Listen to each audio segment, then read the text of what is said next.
should keep it cool, babe. Not lose my swag and play the fool, babe.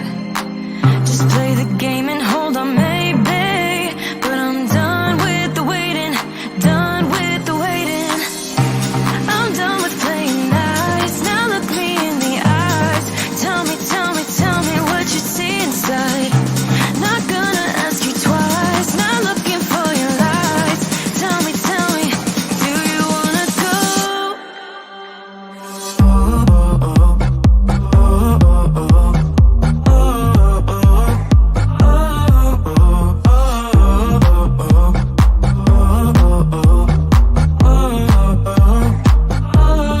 Do you wanna go?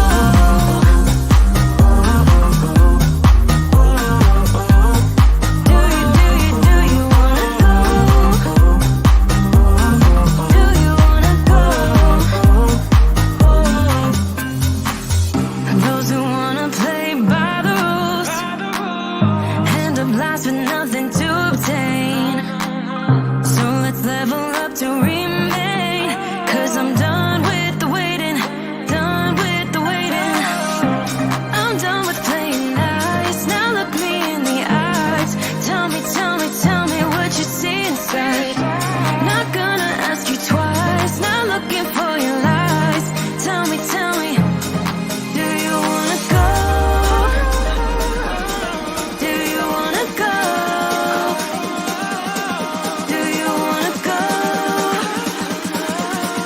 Do you wanna go?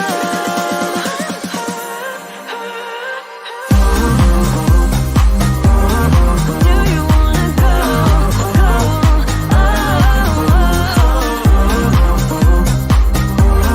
Do you wanna go? I'm riding the wave tonight. Gonna try it while the world's bright. Got room for one if that's alright. That's alright. Do you wanna go?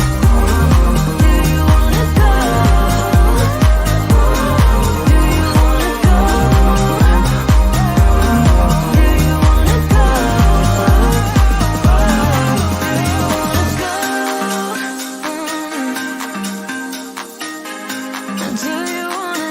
Do you wanna go? Do you wanna go? Do you wanna go?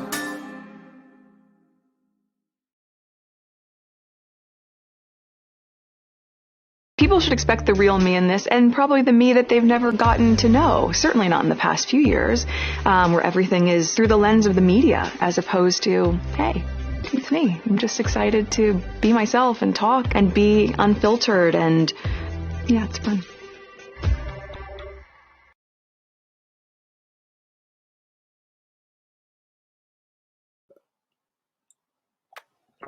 Hello, everyone. Happy Archetypes Tuesday. How is everyone today?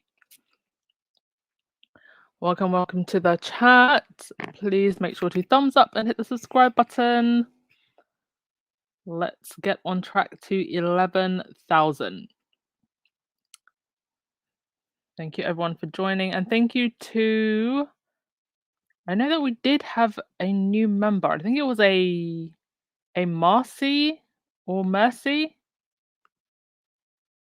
It's gone from my screen, but I did see you initially. Welcome, new member.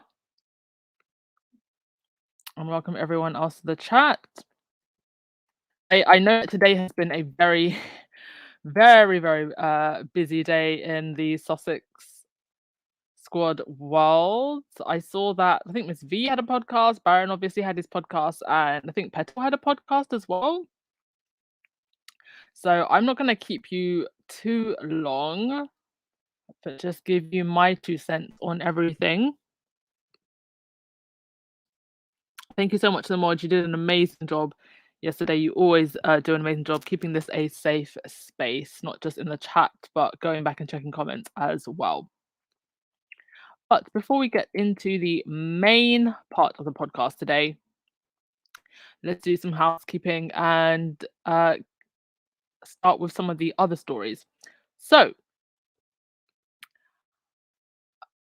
The Cut article, one of the things that was mentioned, one of the core details that we got was about the two trees that Harry and Meghan saw when they first rolled up to the property, and they felt that that was a sign that the house was theirs, and they saw the two trees and saw it as a, you know, as a symbol. The trees connected at the bottom, and squaddies, being the ultra detectives that they are, managed to actually spot the two trees in the photo with Archie. So there it is. Zoom into the background. There are the two trees. So well done to the squaddies who spotted that. I take no credit for that. It was someone else. And well done. Also, I mentioned this in the first podcast that I did about Meghan's Cut article, but yes, it was also the Cut that did this infamous infamous headline. Imagine being rude in this dumb little hat. And this, of course, was taken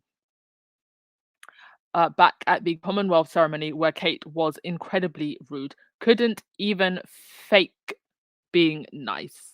We all remember that day in God's house. I mean, even William tried to crack a smile and be polite, and Edwina and Ford Fiesta. But Catherine, she just couldn't hide it in that moment. The mask slipped, and it slipped a few times. We all remember the eye roll. You know, what else? When the children asked her about Harry and Meghan.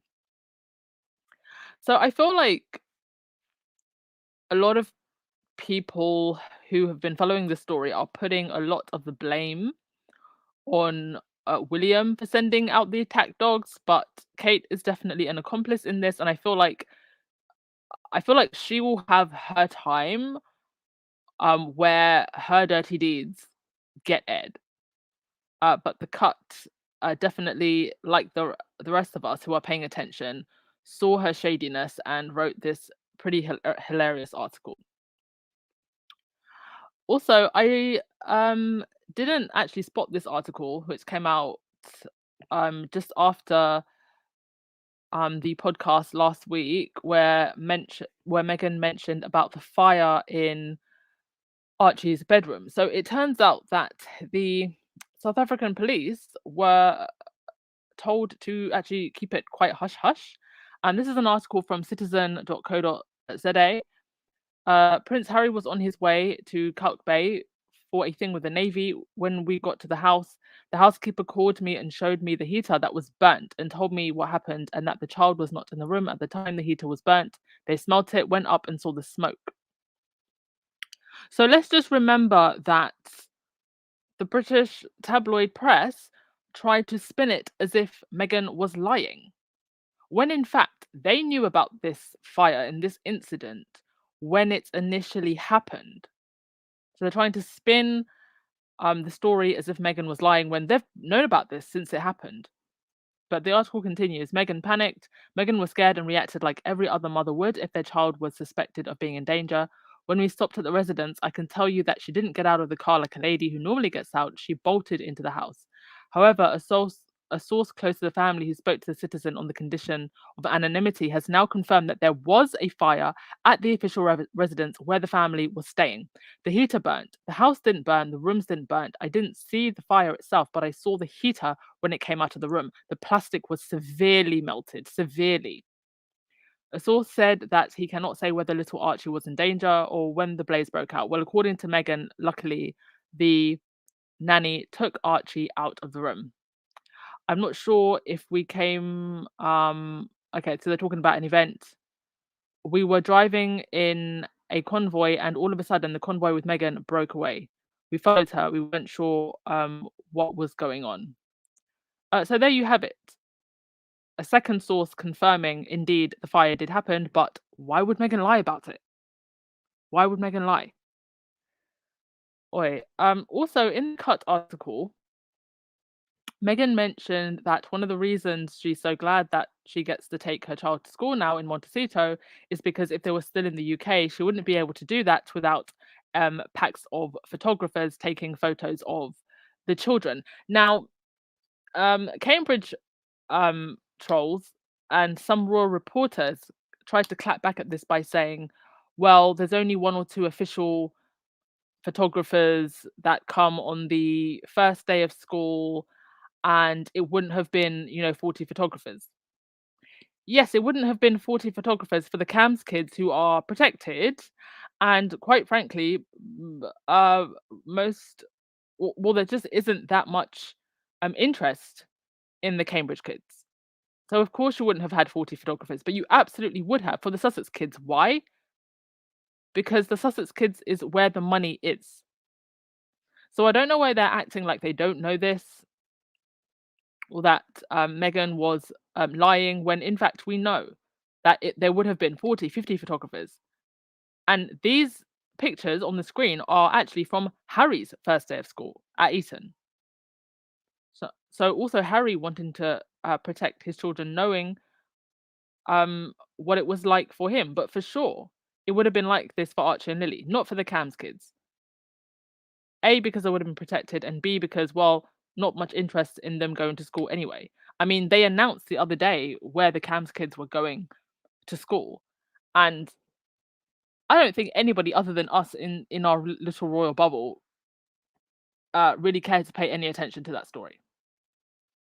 Like, I haven't heard, the streets of Britain ringing with where the CAMS kids are going to school. So in other news, Serena played her match last night, taking a bow in this gorgeous, glittering ensemble. I think it was custom studded by Nike. And it's just great to see Serena going out on a high on home turf. I loved this image where they were showing that she started with beads, ending with diamonds and diamante in her hair. And she's also on the cover of Times, simply with the headline, "The Greatest." And I love these photos. They got an excellent photographer, excellent makeup artist that knows how to work with dark skin. So love it for Serena. And Serena also has her own children's book, The Adventures of, is it Kai Kai or Quay Quay? With beautiful illustrations, and great to see Serena venturing out like this and creating a media for young girls who look like her. And I didn't see any pictures of Meghan at the game, but I think if she was there, she probably was incognito. So well done to Serena, and just what an amazing legacy that she is leaving in tennis. In United Kingdom news, or specifically Wales, there is growing support in Wales for independence. As with Scotland, and as in Scotland, many people have looked at the United Kingdom and decided that it's simply not working for them. And I'm not too surprised at this. I've been to Wales a couple of times. Beautiful, beautiful place. Stunning. Very friendly people. And you can just see that the money that is so concentrated in London and in London and England doesn't reach there at all. As beautiful as it is, there is, poverty. And you just get this sense that it's like they're almost forgotten. And much of it is because of this. Look at who's really in charge. The Billionaires Club, Rothermere, Murdoch, Brexiteers like Jacob Rees-Mogg. His company is over 100 million, doesn't pay any corporation tax, based in the Cayman Islands, but operates in Great Britain. And this is why people like him wanted out of the EU before they introduced legislation that would require him to pay tax on his money. And this is someone who tries to position himself as, someone who is an example of what it means to be British. And yet he is denying British people of what they are owed. An absolute scrounger, this one. Yeah, those are the 4 billionaires that own the Mail, the Telegraph, Daily Express, the Times, and the Sun. And unfortunately, the ordinary British person, well, I wouldn't say everyone, but an unfortunate number believe a lot of what they read in the press. And I mean, look at what was on the cover of the Sun today. And I saw this, I was just like, they're literally just throwing it in your face. And I think those of us with Afro hair, we know what, the word nappy, what that means. When you refer to someone as a nappy head, a nappy headed person, like your hair is unkempt. And this is what they put on the cover with Meghan's quote from the cut. Why would I give the very people that are calling my children the N word a photo of my child before I can share it with the people that love my child? So it's almost as if like they're making fun of the fact that she said the N word, and we know what she meant by the N word. She did not mean nappy. It's just so vile, and it's like they don't even care to hide it anymore. But let's not forget, they are still pissed that Meghan won her court case with the Daily Fail.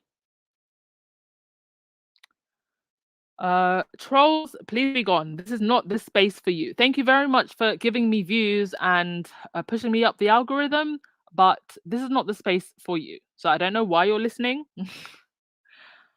Let me just go to your comments before we continue. And according to Hello, Diana only has one son. Because look at the picture in the top corner and look at who's sitting with her. It's just Harry. The other brother isn't there. All right, let me go through some of your comments before we continue. Black Queen, they said there was a fire, albeit small. Seriously, how much smoke does it take to suffocate an adult?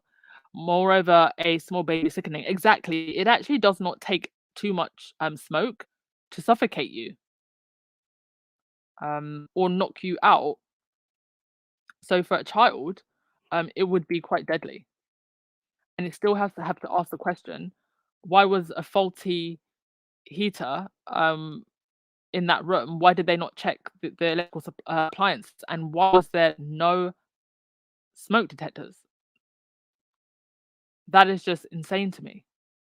In a high security building like that with high security people, you don't even have the smoke detectors working?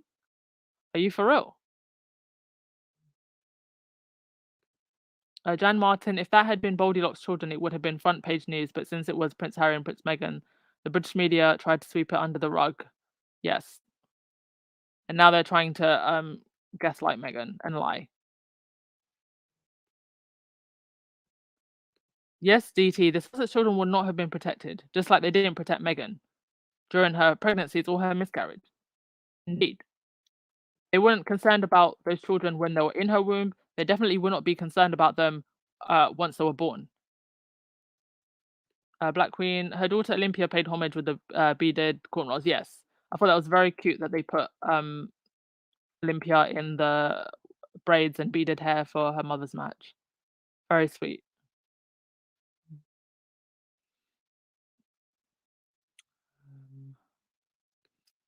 Sharon, the paparazzi not chasing down William and Kick, they're not that's important, but they want to get a shot of Meghan and Harry and the kids. They want to see the children to see if they've got red hair or not. Yes, there was a bloodlust for those children. And they're hella pissed that they don't get to see them and get those pictures.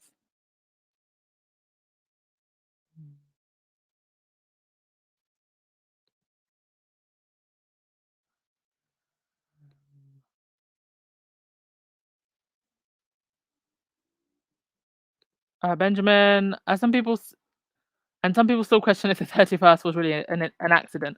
Well, 20th anniversary tomorrow. And we will be talking about all of that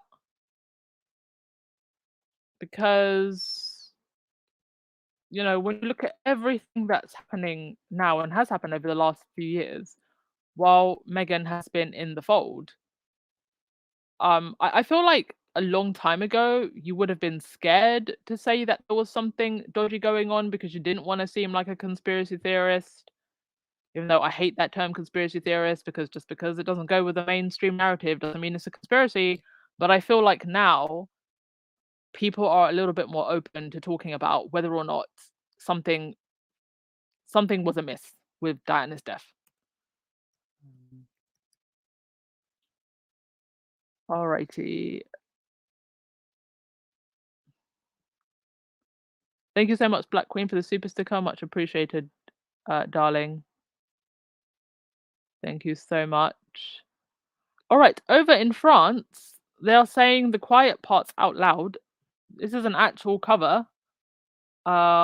William and Kate, une séparation inévitable. French people in the chat, please let me know if I pronounced that correctly. Have not taken a French class in years. There was also a small section in the DM that was a little shady. They said Prince William is due to do the school run when his family uproot to Windsor. It is said he is determined to be present for his 3 children as they grow up. What a wonderful example he's setting. I mean, most modern dads do that anyway. Like, most modern dads are more modern than the royals.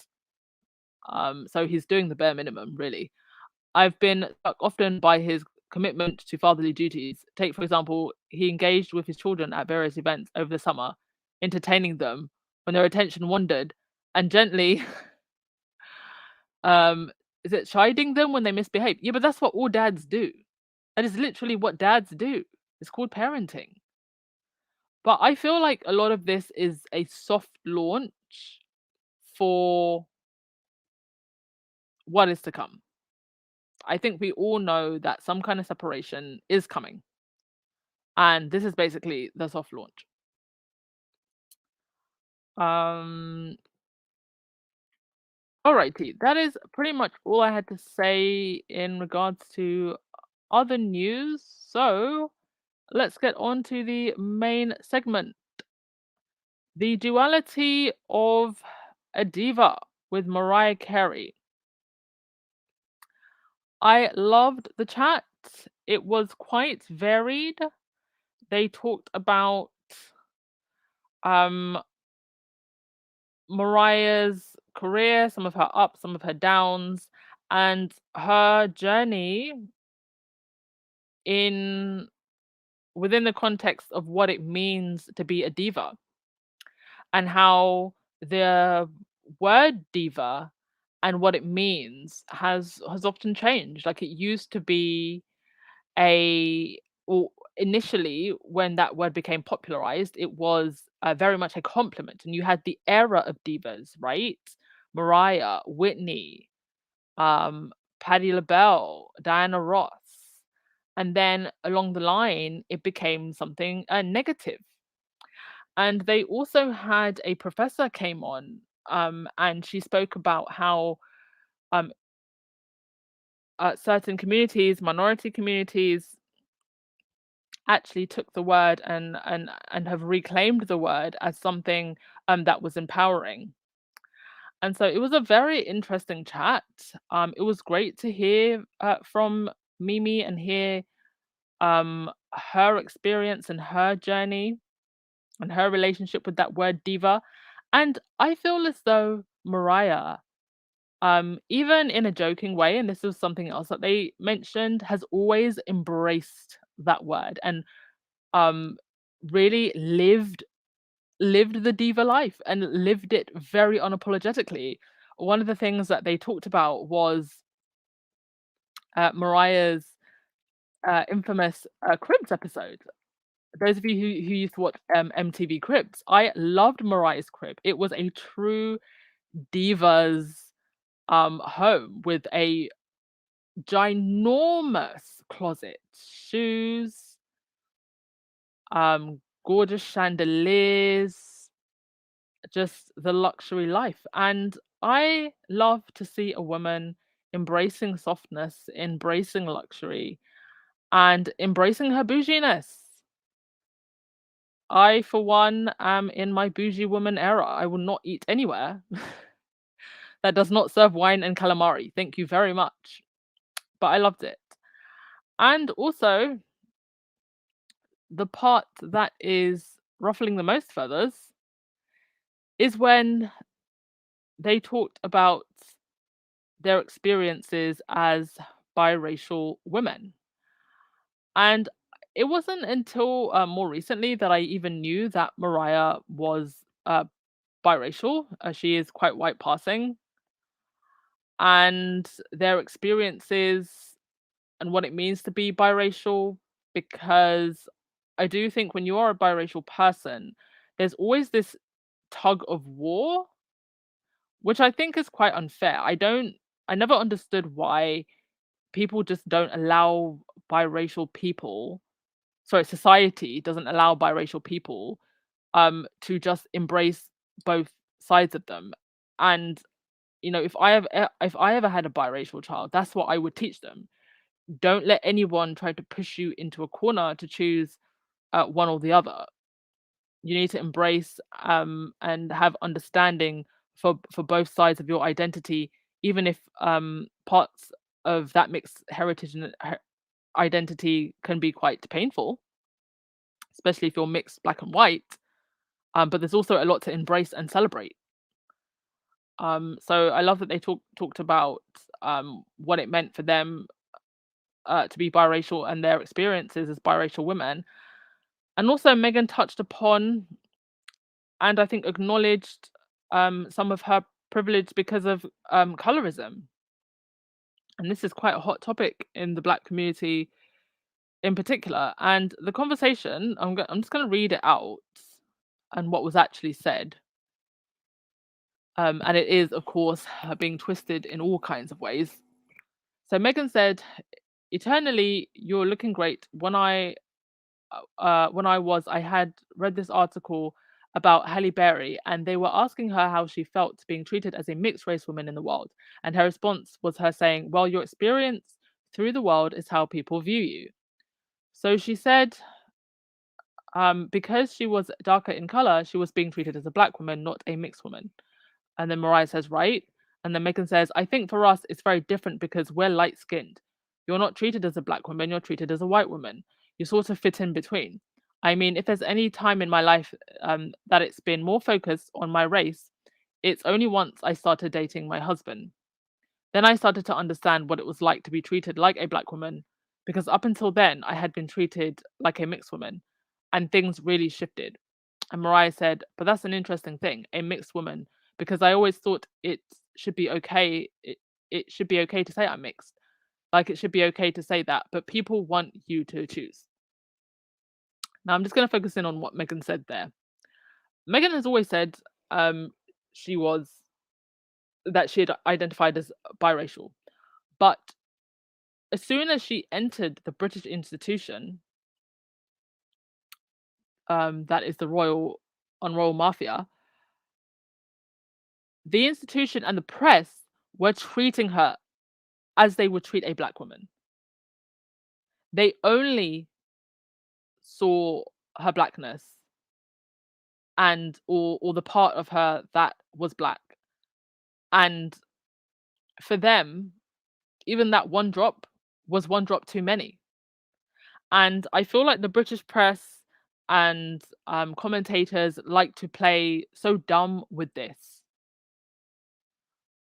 And I'm glad she said this. I'm glad she's acknowledged that she did enjoy some privilege. But I think it's important to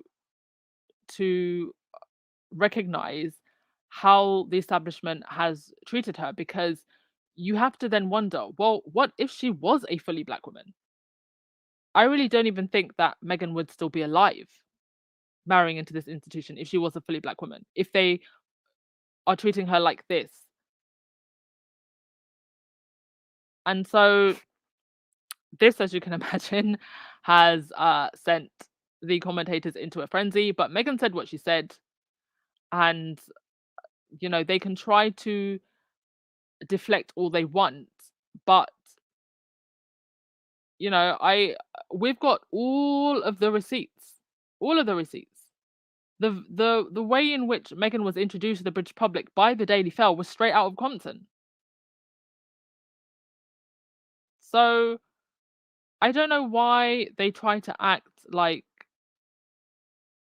the treatment that Meghan received wasn't because of her partial black heritage, but they treated her like a fully black woman, the way they do treat black women. And I just wanted to go back to Lauren McCallan. This was what she posted about the Commonwealth Day. She posted this on her Instagram. A few smiles on the way out, but they were quickly into the car and away. Definitely a bittersweet moment for me.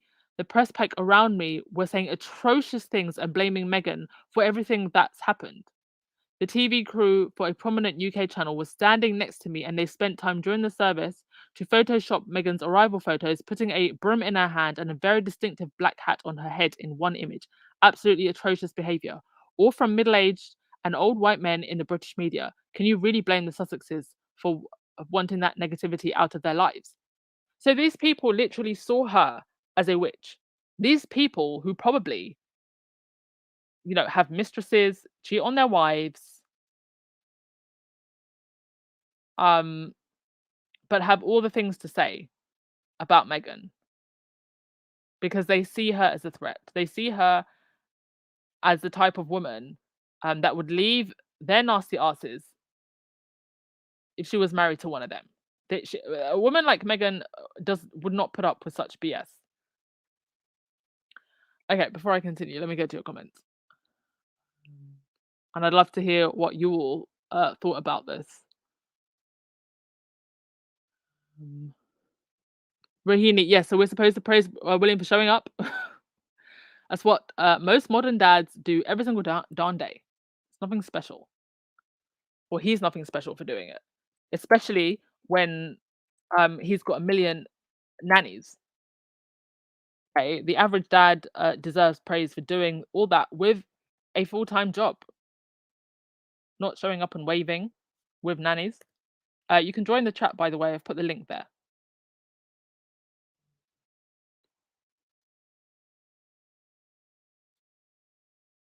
Hello in the chat if you're joining us. Marina, is that the one where she got into the jacuzzi in her nightgown? Yes, that was the MTV Cribs where she did that.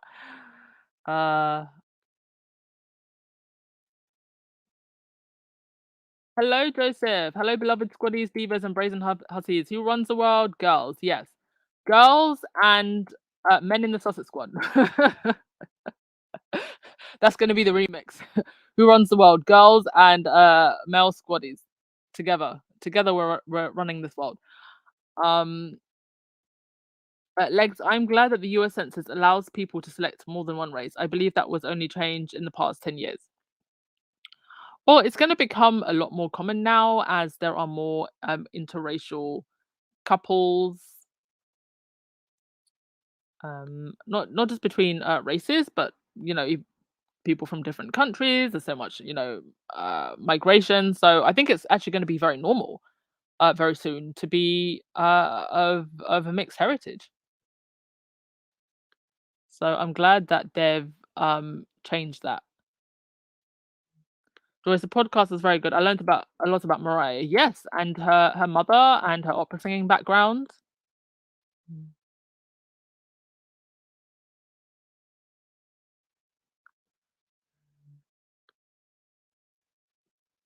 Anna, why are these people so scared of another shade instead of being white? I don't get it. I don't know quite what you mean by that. Maybe you want to come on the live and explain that. Black Queen, this is really crazy. If you really look at it, we are all human beings. We bleed, feel pain, and enjoy the same way. Why are humans still being judged by the color or shade of our skins? That is a great point. Well, in the case of Meghan, we know that the institution and the establishment wants to keep their establishment white. They would rather a pedo like Andrew than a biracial woman with not a single dent in her reputation. Rahini, I will let you up in a second, hun. See you waiting there.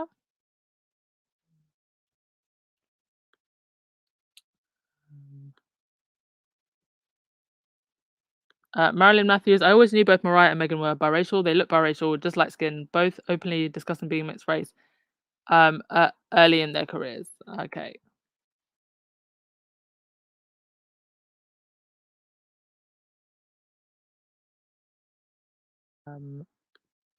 SM do on Loose Women. Denise was complaining about the British media's reaction to Meghan. Denise asks why they weren't talking about Andrew. Yes, Denise Welch has been absolutely incredible. You can tell she's probably one of the few that isn't bought and paid for. She has expressed genuine outrage, not just on the TV, but also on social media. She is a huge advocate for mental health, so it doesn't surprise me. And yeah, she's been one of the few voices, certainly one of the few older white women who's quite prominent in the UK, who's really stood up for Meghan. And I had another slide where I said something, or somebody wrote something. Oh yes. So this was Cindy on Twitter who said, "Just admit it, Daily Fail. You have failed to bring down Meghan. You have been trying for 6 years now. When you write this many articles about one woman, you are proving to the world you are abusing Meghan in your papers. Shame on the royal family for allowing this to continue." And so, I mean, this was a cover of the New York Post. Just an absolutely despicable way of, depicting Meghan as a child. Putting an adult's head on a child's body, that in itself is just disgusting. I don't know who thought of that and why. Clearly a deranged person works at that paper. But I honestly believe that in the end, the Royal Rota and the Daily Fail are going to be the final nail in the coffin. They will be what eventually destroys the royal family. Because for how long can they continue with this? I just saw an article that actually popped up on my feed from the Telegraph, was how Meghan lost America. They've literally just posted this. And yet this episode with Mariah has gone #1 again in multiple countries, in the UK, in the US. So for a second week, she's back at #1. All right, my voice is cracking. So Rahini, I'm going to let you on to speak. You give your 2 cents, hon. Hi, Scotties. Hey. Thanks for coming on. Can you hear me? My Yes, I can hear computer you. crashed just as I was about to launch my channel. It's so awful. It died. Oh, So I have well, I'm in distress right now. we'll be here waiting to support whenever you launch it. Oh my goodness. After this launch, my niece called me, and she listened to it. And it's so funny because you remember the hot comb back in the day? The hot comb. And it was so funny because when she was 9 at the time, and I couldn't manage her hair because it was too much. So I took the hot comb. I'm like, listen, I got the hot comb, so I'm doing the hot comb. And I burnt a patch in her head. Till Oh, this no. day, she is 18 and she still has that patch. Oh no. Oh, Oh my God. struggles with our hair. And the funniest thing is, anytime I bring anybody at home to meet the family, she will tell them that story. Like if I bring you, hi, this is my friend Auntie, like, when I was a baby, Auntie burnt my hair off with the hot comb. Oh my God. She'll always tell people that. And it's so interesting that they brought in that, because one of the things Yeah, about they being talked about. multiracial, They talked about hair in the podcast, didn't they? being multiracial, I'm going to use the term multiracial, is that your hair is like three different types of hair at the same time. Mm. You know what I mean? Because the front or around the edges is one type of hair, and in the middle is one type of hair. So I'm not sure if you go through the more struggles than somebody whose hair Mm. is who's more on the Negro side or more on the white side. It's like that in between hair only looks nice and curly, guys. It only looks nice. It's a terror to deal with, and that was really nice to hear her talk about it. But also too, the diva, there's always this competition that they manufacture when Mm. there are powerful women out there, because we saw it with Mariah and Whitney, Mm. and the word diva was used, by each other's fan base to demean the other one. So the Whitney fans Yeah. would be like, Whitney's more down to earth. Mariah is a diva, and then Mm. Mariah's fans say no, Whitney is the diva, and it's so Oh yeah. ridiculous. It's Yeah, so and ridiculous. they did it. They did it with actually a lot of female pop stars. They did it with Whitney and Mariah. They did it with Britney and Christina. They did it with Jessica and Mandy. They did They it still do with it. They did it with Cardi and Nicki. yes, They still do, but they don't do it with men. yes, exactly. They do not do it with men. It's as if you could only have one woman that is shining. And then Mm. even when she is there, even when she shines, she could only shine for time, because we need to bring her down. Mm. We need to pull her down. One of the most upsetting things that I've been seeing on Twitter is there's this I don't know what the article was. There's this article that says Megan hasn't learned her lesson, and that is so upsetting, because who learns Mm. lessons? Children, Yes. right? You teach children. And even calling a black person girl and boy, and I'm a grown ass, sorry, I'm an adult, that was a way to demean us. So Mm. they need to be taught a lesson, when all we are doing is excelling. We're Yeah. excelling without your help. We don't need you to elevate us. We don't need you, you know we don't need the entire machine telling us the way they try to make fetch happen with Kate, that I am it. Megan stands there. It's going back to, giving me Michael Jackson when he stood there for 2.5 minutes, and the Mm. crowd cheered. And to hear Megan talk about the operetta, what's her name? And she had the longest standing ovation, 42 minutes. Do you know how good Mm. you have to be for people to cheer for you for 42 42 minutes? minutes. Yes. And that is just her talent.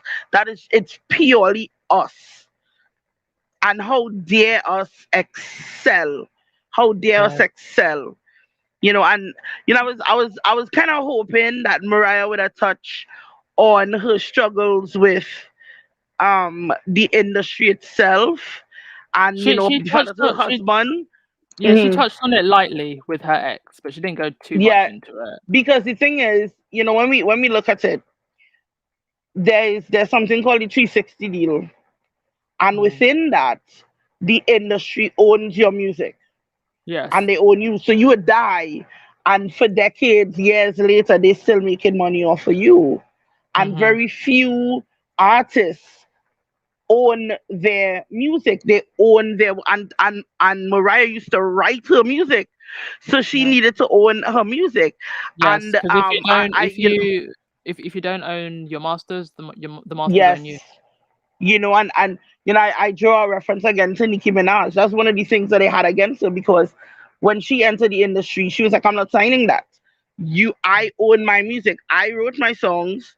I am there in the studio for how many hours every day. You are not gonna own my music, right? And that's why today she hasn't had a Grammy, when she is arguably one of the best rapper of all time, well, female right now. But and this is the price they pay. And Mm. Mariah being labeled a diva was because she knew how to read a contract. Mm-hmm. She knew how to read a contract, and she said, if you don't honor the little things, and I remember she did an interview on that where they talked about her putting extravagant things, and she said, if it is you didn't honor those little things, how much more were you screwing me over if you Yeah. didn't honor the small things in the contract, right? Yes. And that means she had control over her business. She had control over her money. And I do not know why that is a threat to people. I really don't know why women controlling their own money is a threat to people. I'm not sure. Maybe you could tell us. I think it's because when she has money, she is autonomous. She can leave abusive situations. She can make decisions for herself. If you listen to a lot of these, I like to call them broadcasters. One of the things that's kind of going around in their circles right now is, don't date a woman with a PhD. Don't date a woman who makes more than you. Don't date a woman who has a house. This is the new one they're preaching now, which is absolutely fine because we don't want y'all. Um, Preaching such nonsense, but anything that gives a woman autonomy and freedom and the ability to say no and the ability to leave, I think it scares people. Anything that goes against the social norm, people feel to lecture women about, and that actually includes other women. That's my I two think cents. I think it's about abuse. Yes, being Honestly, able it's to about abuse. abuse. Let's be realistic. I had a family member who was in an abusive relationship, and she told me plain out why it took her so long to leave was because she needed to get in a place where she could support her kids without him.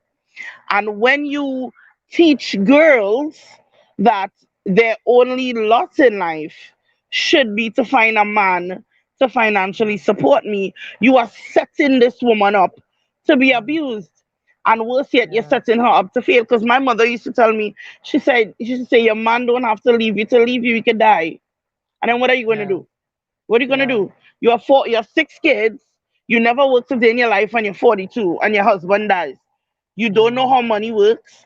You probably don't even have a credit card. How you're functioning, mm, right? So teaching girls that is setting women up to fail and setting yeah. women up to be pawns to be prey for abusers, I think to be prey for also abusers.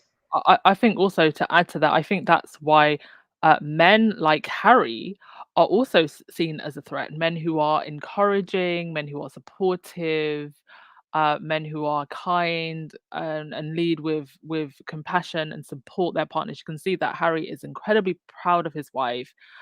He supports her and he's proud to have her by his side and not behind him. Exactly. They're moving together. They're working on Yeah. stuff together, and he is so comfortable with her having her turn, her Mm, shine. When she shines, mm, he supports her. When he shines, she supports her. That is what a marriage supposed to be. And I really do not understand why men today want a woman that they have to carry. Why mm, you want a woman you have to why don't you want a woman that can walk side by side with you? Because there might be mm, a time when you cannot carry her. And then what you mm. gonna do?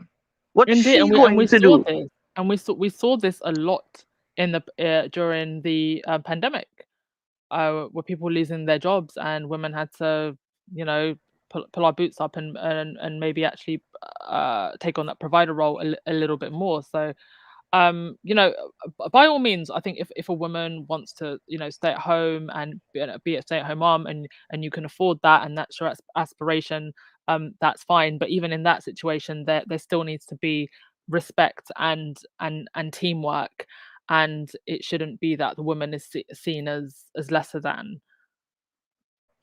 Absolutely not. That's so true, because the work that a woman does in the home, when she's at home taking care of a family, you still have to respect her. You still have to respect Mhm. her. So and she is still a vital part of the team known as the Mhm. family, Mhm. right? She's a vital part of that. So why is it so hard for you to respect her and give her that respect? And why Mhm. is it that when we demand respect, that we're a diva? Mhm. And the funniest thing now is that apparently, our wonderful white savior Karen, Kate Middleton. Kate, has to, she is the peacemaker. Oh When wait, she I think comes, she I. has to go and talk to Harry. You know what? Listen, I wish the sprinkler stopped working when she's in yard. And and like the dog, listen, animals could sense stuff, eh? And if she accidentally, I mean, it's on the dog. Let me not say that, because I might have to put the dog down. Let me not do that, because that's mean. But the funniest thing is that they think he needs rescuing. This man Yeah. who is well adjusted, who has emotional maturity, that Mm. you have a problem with, where you have these men who spend their entire day attacking a woman, and you think that you are a better man than that. I really don't understand. How Mm. how are you a better man than the man whose wife isn't taking a sabbatical from him? I really don't get it. I really don't get it. It's ridiculous. And, I and what honestly. is Kate going to mumble to him? What's she gonna mumble and say? What's she gonna do? You know what? I believe that she was upset that she lost Harry, because Harry might have been her emotional husband. Yes, I believe that as That he well. was her emotional husband, because she spent more time with him than with her own husband. I could envisage her knocking on his door in the night, crying because William is not home, and she, he complaining and trying to get William to behave. I could see that. I could see that happen. And when Megan there, she can't knock on my door in the night. She Mm. can't do that anymore. But it's ridiculous that they so feel that they need to diminish Harry, because Harry's a weakling. And that is so sad, that men that are emotionally mature Mm. enough to allow a woman to shine and rejoice in Mm. her accomplishment is seen Mm. as weak. I don't get that. I don't Yeah, get neither that. do I. That's exactly the type of man that I want. I do also think that the British press, especially the rota rats and kind of the tabloid journalists around them, like Dan Wooten, they are creating almost an alternative universe, I think, for the readers in the UK. And people outside, I think, are starting to see through it, but I'm starting to think that actually when the Queen passes, the Queen passing in itself is probably going to be the least of our worries. Everything else that's going to start coming out the closet after that is really going to be what's most troubling for Britain. And because the tabloid writers have almost kind of created this alternative universe, I feel like people aren't seeing what the real problem is. The real problem, let me just bring that picture back up, is this right here, right? These people. Alrighty. Let's get through a couple of your comments, and then Karen, I will let you speak in a moment. Thank you everyone as always for joining. Oh, one other thing that I wanted to say actually before I go to the comments. There is a subsection of black women who don't like Meghan. And they have always criticized her. And as Luna MN said, in regards to Meghan's comment about being biracial but being treated as a black woman, she said Meghan Markle said that the first time she truly fully experienced racism was when she started dating Harry, because as a biracial white passing woman, her racial ambiguity afforded her protection and privileges more than darker black women. Why are people mad at that statement? She is being honest about the difference in experience between a darker black woman and a lighter skinned black woman. Why does that upset y'all? Do y'all want biracial and light skinned women to acknowledge the privilege they have based on their looks or not? And I think the reason that this is pissing off a very small subsection of black women who don't like Meghan is because it goes against their narrative of her being, self-centered. And I just don't understand it. I don't understand what their gripe is, because Meghan has, in her short time, done a lot of great things for black women. She's always including black women in her projects and putting them front and center. So I can imagine that some of them are just paid coons. There's a couple who are quite notorious. I won't say who their names are. But I hope this gets them to take a seat, at least for now, because I feel like Meghan is doing the work and she doesn't deserve that level of criticism that she gets. Okay, let me just go through your comments, and then Karen, I'll let you speak in a moment.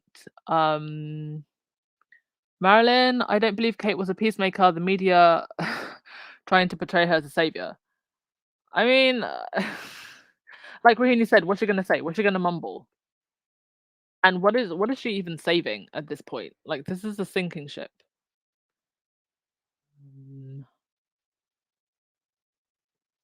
Let's see. Ben, when Kate was with Harry, that's the happiest she always seemed to be. Yes, I noticed this in pictures as well. All right. Karen, how are you, darling? I'm wonderful. How are you doing? Fabulous. What did you think of the podcast? Hi, Squatties.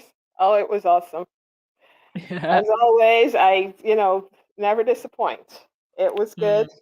I think what they've discussed is stuff that has been, happening all along. And a lot, of this stuff had started from colonialism and everything. As you just mentioned, when she talked about, the lighter skin, this is something that it's not new. This is a colonialism part, okay? Yes. Because in the West Indies, in the Caribbean, this was going on. Okay, the light-skinned people got more privilege than the dark skin. Okay, they got the jobs, they got the front. If they're to be working in the bank, they got the front of the bank, right? So that when the people come in, they see the light skin. When you go there, back in the days, you go there. That's what you see. All the light-skinned ones in the front, they get the best jobs. They get, all the different privileges. So what she is bringing out is what was already there. Okay, she is recognizing these things because, she had to be in between. Okay, because they don't know where to fit her, and one time she gets the privilege of the wife. The next time, depending on who she's dealing with, they'll see, well, okay, she's not totally white, so she's on that side. Or when she shows up with her mom. And she talked. She also talked about this in relation to her career as an actress, didn't she? Exactly, well, not, she did. Yeah, not in the podcast, but in the past, she's also she did. About this. She did. She talked about it even when she was going for the role of Suits, right? She talked about it then. She talked about it when she was going for other roles that she had to she was going for roles where, well, okay, they think that she's Italian or Mexican or whatever, and she would go for those roles as well too, and then you're not Mexican enough or you're not Italian enough, or so she was going wherever she can fit in, okay, to get work. But this is the kind of stuff that our foreparents, even today, okay, happens. It happens in even families. There's some family that the light-skinned kids, children or people in the family would get more, privileges, would be more liked than the dark-skinned ones. Yeah, the legacy of colorism is alive and well. I remember going to visit my aunt in Zambia, and this was in quite a rural village, mind you, and yet still in one of the shops that I went into, there was Mm-hmm. skin lightening cream and hair Mm-hmm. relaxer. And this is a very remote village away Yeah. from a lot of the influences of Western beauty standards, and yet those products were still there. So I would actually like for I would have liked for this conversation to be, I think, a lot more thorough, but obviously, they wouldn't it wouldn't have you'd need a lot more than an hour, and Mariah also needed her Exactly. time to get Yeah. that It's herself. But yeah. I feel like you could go so much more deeper into this than what they did. Yeah, I felt that way too. I felt they needed I don't think they wanted to touch much, but I felt that they could have gone even further into it, which would have, I think it's a whole episode by itself. Yes. Okay, because there's so much there. I remember seeing, not, I think it was about 2 months ago, or like maybe 4 months ago or something like that, when this, when the whole up thing was going on. I was watching BBC a lot, because of the behavior that they were, talking about Meghan and Harry, and going on with all this nonsense about, Meghan, and then you can never stop hearing anything on BBC about, about Meghan.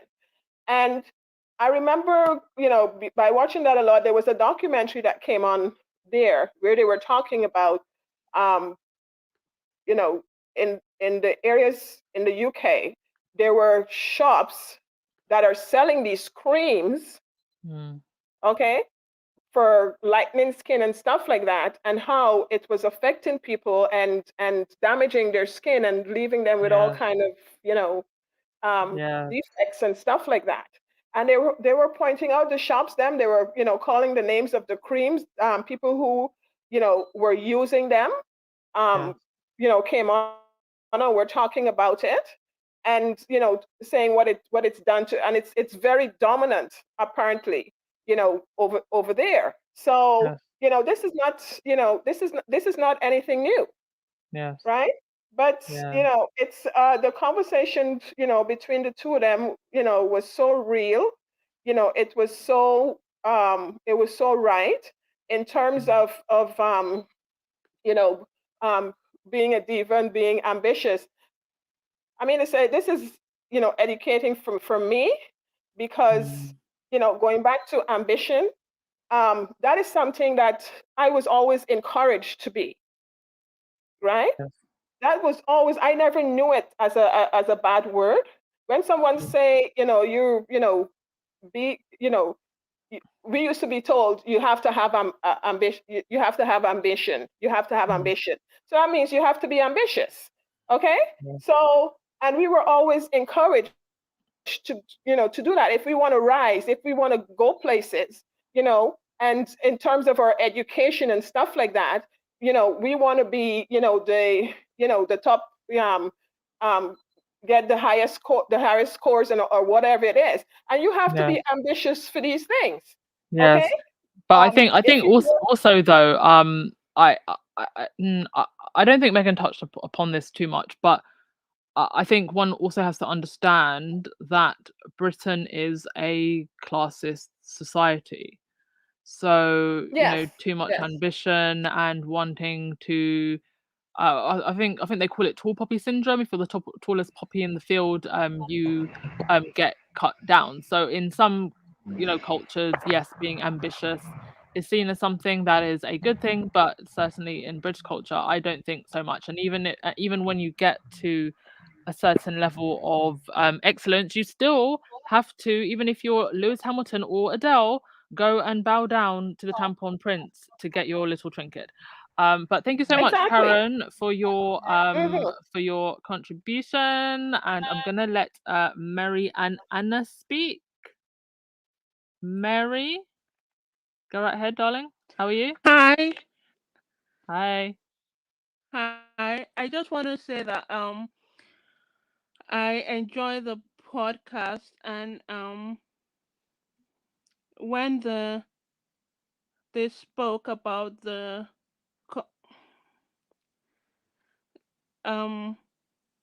mixed race thing, I understood because I am mixed race as well, and I understand the complications there as well.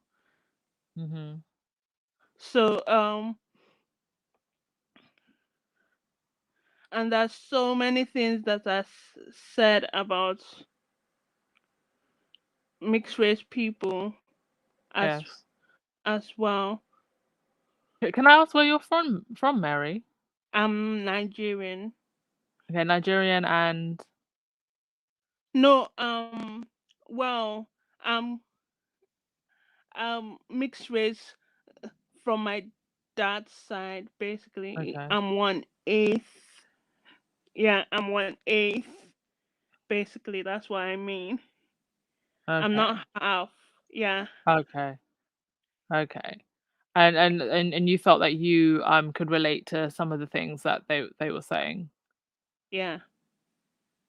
Okay. And do you live in Nigeria, or where do you No, reside? England. You reside in England, and um, I think that's another thing. Also, not just being of mixed heritage, but being of mixed heritage and not growing up or living in the country of your heritage. That's a whole nother conversation, as well, and adds to the complexities of your identity. But thank you so much, Mary, for your 2 cents. Was there anything else that you wanted to say? And I was hearing some of the cut down news about Mhm. the article. Yeah. Mhm. And I read a bit of the article because I I I do well listening to things than reading things. Okay. Um I have a learning disability, technically, that's what I mean. Okay. So did you find me reading? Did you listen to yesterday's podcast? Yes, I Did found did, it did easier. Oh, okay. I'm so I, glad that made it easier for you. yeah.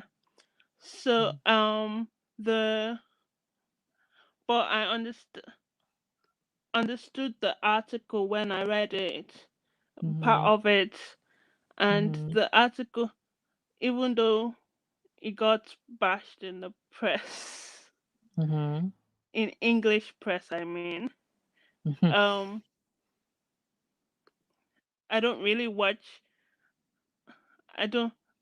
Anytime that Meghan and Harry speaks, I don't really watch the news. Mm. Technically, No, I don't blame you. Neither do I. I don't really watch the morning um shows either, because I just know, especially after Meghan and Harry have done something, there's just going to be so much negativity. So I usually pick it up from Twitter. So I don't blame you for protecting your mental health and continue to then do that. anytime they actually talk about like African countries and other countries, I Hmm. get my news directly from like Nigerian sources and Hmm. South African sources and stuff like that. I Yeah. get my news from other places. Yes. Probably going to be a lot more straight to the point and to the truth. But thank you so much for ringing in, Mary. Much appreciated, darling. You have a great evening.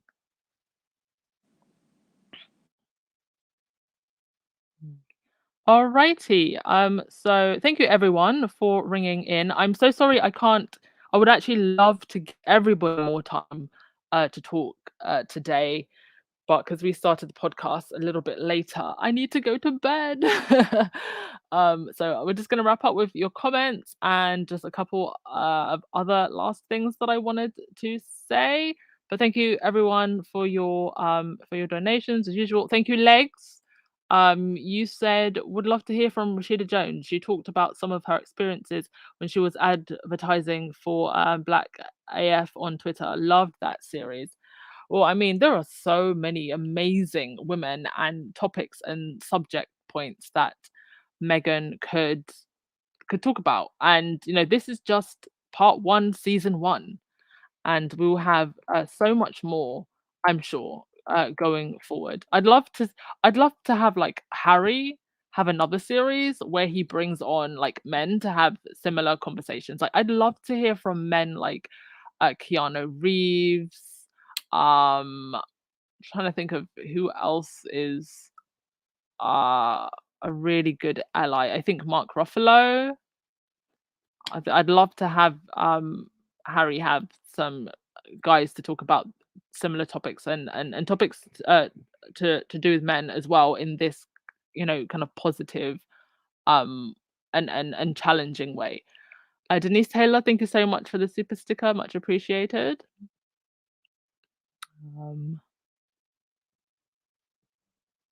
Puzzle Dot, I'm half Jamaican and half Irish.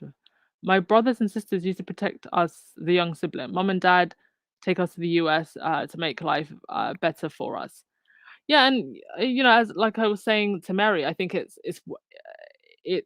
difficult enough when you are a mixed race, and then when you've got to then go to another country and then assimilate in that country as well. It adds to the complexities. But I would hope as we're moving into a world where more people are naturally going to be of mixed heritage, that it doesn't have to be such a huge tug of war, because I actually think there's something very very beautiful about having a mixed heritage. So it shouldn't be something that it just elicits such a huge conversation. Like I hope one day it's just a very normal thing, and we can have the conversations, difficult conversations now, and it not be such a touchy topic in the future, because people just embrace mixed people as they are, as mixed.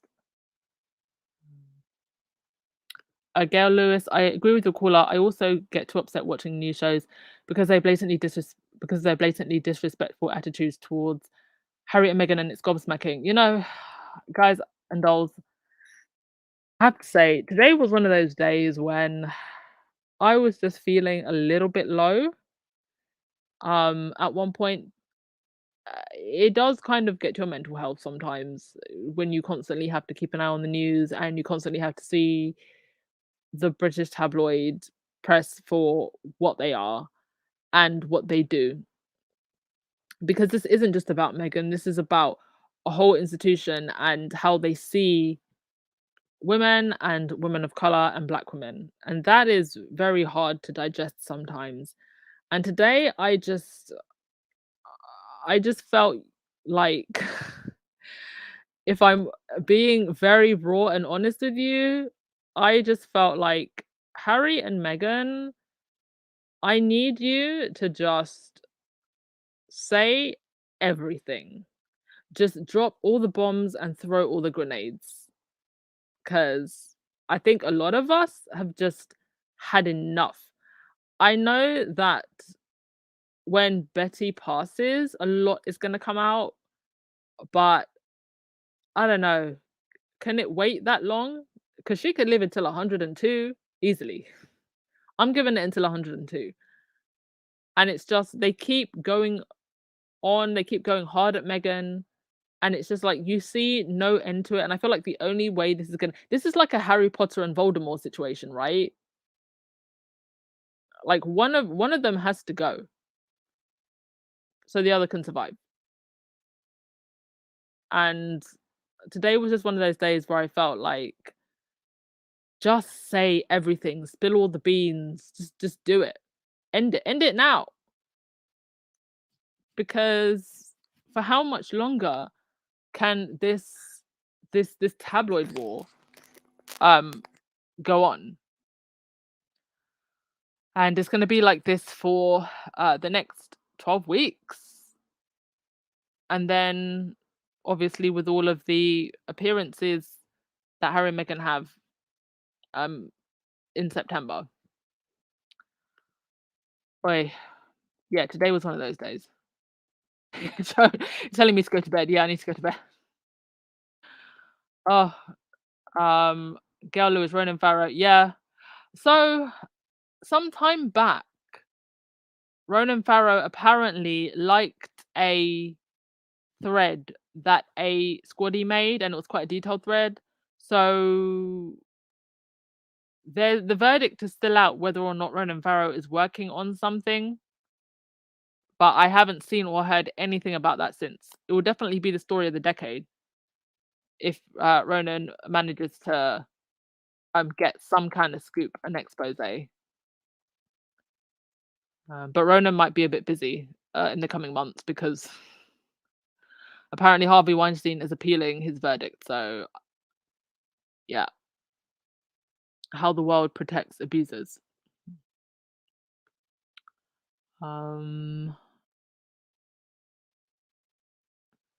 Oh, you'd like Dwayne The Rock Johnson to come? Oh, okay. Now I see why you were saying Ronan Farrows when I was saying about Harry bringing on some guys. Yes, Ronan Farrow would be a great one, great ally. Dwayne The Rock Johnson. I don't know too much about what his activism is like. I just know him. I just know him as The Rock. So if he's done any interesting things for women, please do let me know. Valerie, Megan is good with her podcast. Now the truth is coming out. There's a mad rush to shut up the truth. Yes, indeed. They are really, really scared now. But as I've always said, I don't think it's Megan that they should be scared of. It's Harry. It is Harry. And we've still got Harry's biography to come as well. Joseph, colorism is one of those awkward elephant in the room subjects that needs to be discussed among people of color and all people from time to time. Yes. Indeed.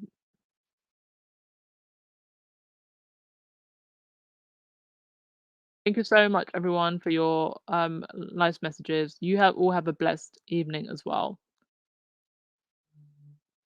Mercedes Todd, that's why it's so important that we teach our children about travel. Traveling is one of the best educations you can give your children. I agree with that. 100% agree with that. I think travel is actually a big part of education and should be invested in.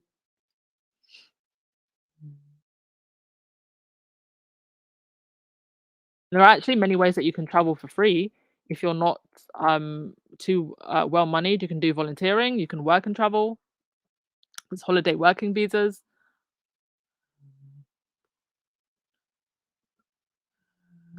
J Camp, Duchess of Success. I think Prince Harry has enough on his plate with all these projects he's got going right now. Asking him to do a podcast is almost like asking him to be superhuman.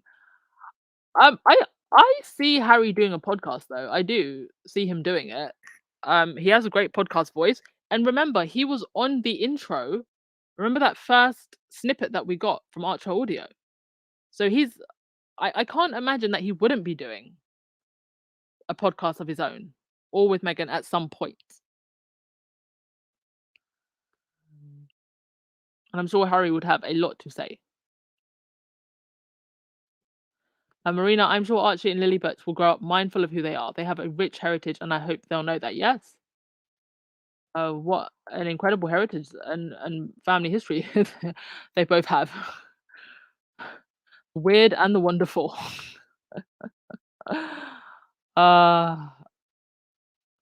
Michelle, I need to see Philip's War for that side, baby. We all do.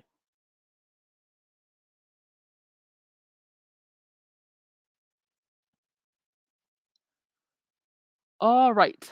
Who is going to get the last word of the day? Thank you all so much, everyone. You are so much appreciated.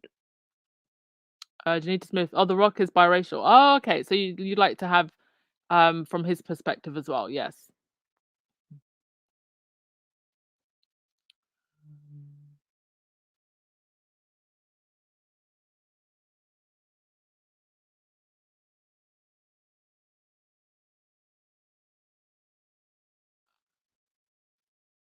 Okay, let's just see.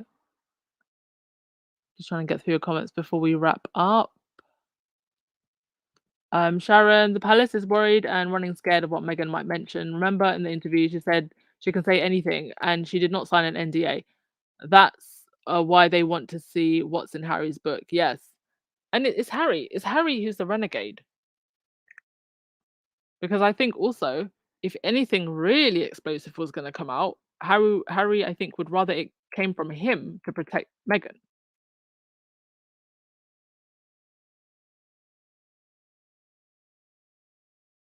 Sylvia, what has Camilla Tominey said now? Whatever it is, it's a lie. Vinny, didn't Omid say that Harry's podcast is in the works? I don't remember anything about him saying a podcast is in the works. But I can't imagine that there wouldn't be one in the works, because he was on the Archer audio intro. Hi, Facts and 2 Cents. How you doing? How you doing, girl? Thank you so much for dropping by. Just about to finish.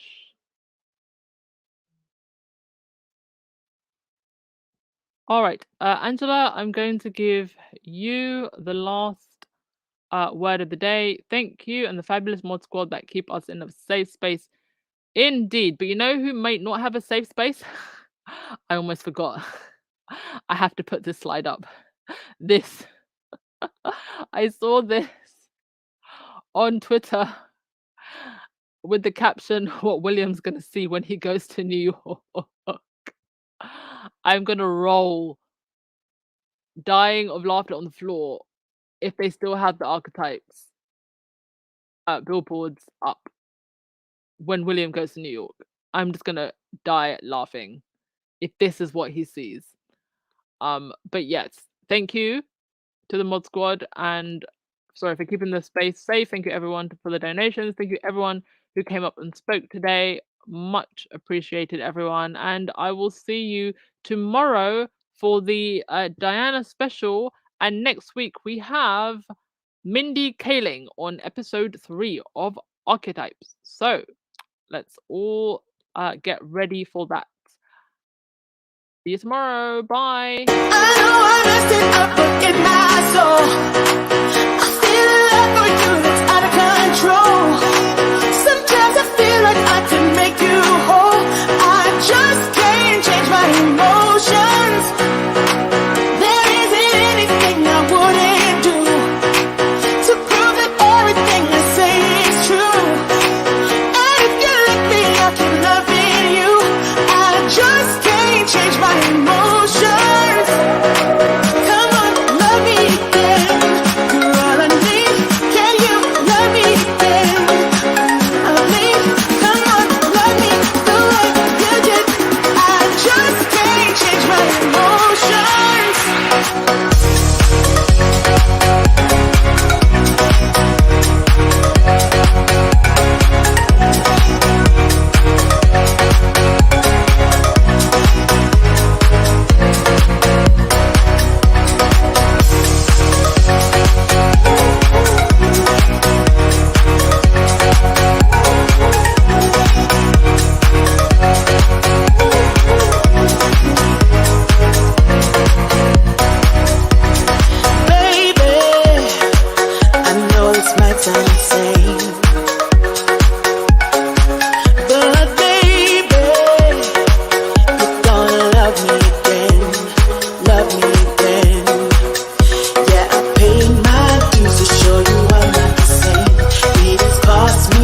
should expect the real me in this, and probably the me that they've never gotten to know, certainly not in the past few years, where everything is through the lens of the media, as opposed to, hey, it's me. I'm just excited to be myself and talk and be unfiltered, and yeah, it's fun.